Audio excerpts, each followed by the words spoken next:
how families and family caregivers adapt so they can transform chaos into care. Picture this. I was leading a multi-million-dollar project with tight deadlines and a large team. And that's when I received the call. The call that my 72-year-old father had fallen and severely broken his ankle while on vacation in the United States. He would require orthopedic surgery to reattach his foot, and he would have to learn how to walk again. I felt a rush of emotions. I wanted to jump into action to help, but I also felt guilty, overwhelmed, and out of control. How would I be able to juggle all of my commitments to work and my wife and children while helping him get care and recover? How would I be able to overcome these feelings and regain control? And what if he didn't walk again? This was chaos. Now, what is chaos? Chaos arises out of situations that are uncertain, unpredictable, and complex. From experience, health crises such as falls, chronic illnesses, and debilitating disease cause chaos in the lives of families. And family care situations often involve complex family dynamics, different perspectives, and a wide range of emotions for families and family caregivers. But who are family caregivers? There are millions of family caregivers in Canada and the United States alone. According to TEDxKanata, 1 in 4 Canadians are family caregivers, about 8 million people. According to the AARP, a National Alliance of Caregivers, 1 in 5 Americans are family caregivers, or about 53 million people. Most of those are in their 40s and 50s, providing unpaid care to an adult, such as a parent or parent-in-law. And many, like me, are sandwiched, providing care to both parents and children. Well over 50% of family caregivers, over 50%, have stated that they've had no choice in providing care. And a third of family caregivers, one third, have stated that their caregiving responsibilities are highly stressful. The 2020 Aging Well report by Queen's University forecast that the population of those aged 65 years of age and older is set to double by the year 2030. That means that many more people will become family caregivers and experience health crisis chaos. So what does chaos do? Well, when my dad arrived home, he was in rough shape. He was mentally, physically, and emotionally exhausted. My petite, 110-pound firecracker of a mom, who is, a dynamo in her own right, she couldn't lift him on her own. He was 2.5 times her size, and he couldn't walk. So it was late at night, and my dad had a surgeon's appointment at 7 a.m. the next morning. The ramps and equipment had arrived late in the day, and so to help make sure that things went smoothly in the morning, I did what every dutiful son would do. I said, "Let's test the ramps." Well, in that moment, what was everybody thinking? For me, I thought, check in the box.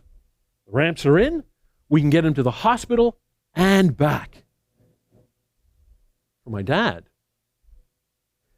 those ramps looked like a roller coaster. Over my dead body will I let you wheel me over those ramps. Somebody will trip and I'll fly across the driveway and straight into the street. For my mom, it was different. I'm tired and I'm stressed. I don't know what else to do. I hope the ramps will work. I just can't afford another $100 bill to transfer him one way 10 minutes down the street to his appointment. I've already spent thousands already just to get him home. Chaos disrupts the family. In the face of fear, chaos makes simple actions look impossible. It makes people feel anxious, frustrated, and overwhelmed. you can see from this one small moment the different perspectives and emotions at play. You see, when faced with chaos, some will fight, some will take flight, and others will freeze. So what are families and family caregivers to do? Families and family caregivers can choose to adapt and transform chaos into care. First, accept the chaos. By accepting a situation, the chaos, it'll free you to get clear about where you are today. Like on a map, with the arrow pointing, you are here. That kind of clarity will help you understand where you are and where you're going. Now, accepting a situation doesn't mean that you have to agree with it, for you may not agree with the current situation, and you can use that energy to propel yourself forward. Second is decide, and that's the ultimate power. You see, family caregiving situations, decisions are often difficult and challenging. With my dad's ankle, we really didn't know what to do, and we all had different ideas on how to help him.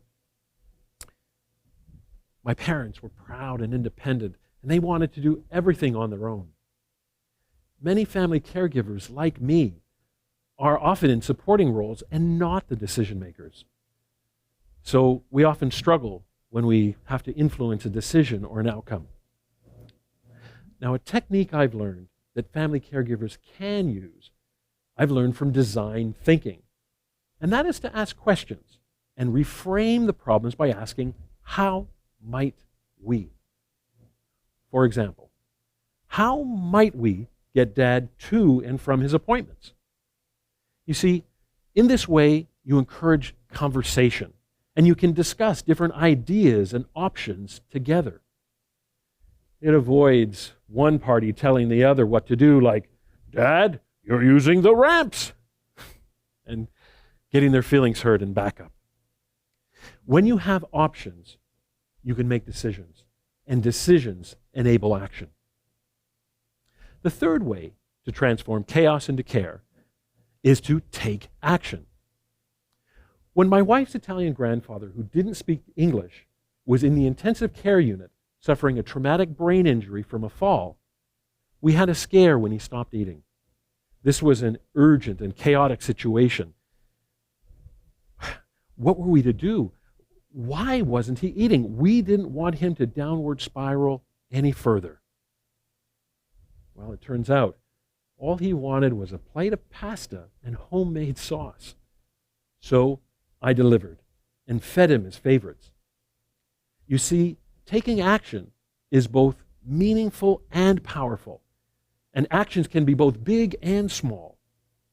It's like the saying goes, the way to eat an elephant, or in this case, the pasta, is one bite at a time.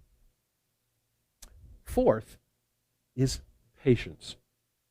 In the words of the ancient Chinese proverb, one moment of patience may ward off great disaster. One moment of impatience may ruin a whole life. You see, the COVID-19 pandemic has increased the stress and burden on families and family caregivers. We've either been locked in or locked out. We've had to deal with social distancing and the effects of isolation.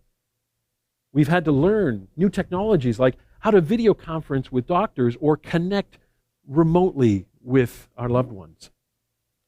What patience normally means, having patience with your loved one, having patience with the injury or the illness or the progress of care, and having patience with yourself. Now with the pandemic, patience also means that you have to have patience with an ever-changing care environment. Finally, take time. As an individual living with Crohn's disease and helping my father-in-law who's had 2 stem cell transplants and lives with a compromised immune system, I've had to be on guard all the time. As I've learned from Dr. Dale Larson, professor of counseling psychology at Santa Clara University, who teaches resilience-enhancing strategies, take time. Take time to write things down. For it's good to have good records, but it's also helpful for your own mental well-being. Take time to know your limits and set them. For it is as important to set expectations with yourself as it is with others. And take time to take care of yourself. I'll add one more thing. Take time to prepare. For we all want the world to reopen, and with the reopening, more change will come. And change is simply change. It's how families and family caregivers navigate this change, this chaos, that will have the greatest impact on their care and their lives. So, by choosing to adapt, by choosing to accept the chaos, to decide, for decisions enable action, to take action, to practice patience, and to take time, can families and family caregivers transform chaos into care. Thank you.